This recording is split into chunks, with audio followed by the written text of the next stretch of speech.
হারাম হালাল তমিয়জ নেই, জালো মন্দ যাচাই বাছাই নেই, সুদের পর সুদ, মিথ্যের পর মিথ্যা, জেনার পর জেনা, জুলুমের পর জুলুম, হারামের পর হারাম, নামাজ ছাড়ার পর নামাজ ছাড়া, এবং একটা নাফরমানকে দাঁড় করান আর একজন নেককার প্রতিনিয়ত যে আল্লাহর বিধান থেকে এক তিলও লড়ে না এমন একজন মানুষকে দাঁড় করান।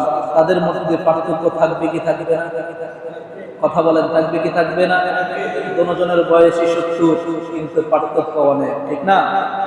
ওই নামাজের দিকে চাইতে যেমন মায়া লাগবে, ওই নামাজের দিকে চাইতে যেমন বলিষ্ঠ লাগবে, একজন নাফরমান গুনাহগারের দিকে চাইতে কি এমনটা লাগবে? কেন? বয়স তো সমান, মানুষই তো মানুষ। খাওয়া দাওয়া নামাজি থেকে বেনামাজি বেশি খায়, সুদের খায়, ঘুষের খায়, মিথ্যের খায়, চুরির খায়, ডাকাতের খায়, ডানের খায়, বামের খায়, সব খায়।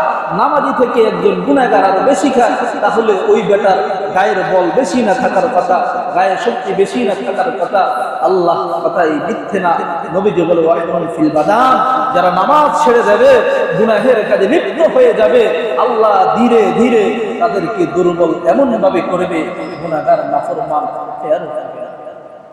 এরও পাবে না, তার জিন্দেগির চলতে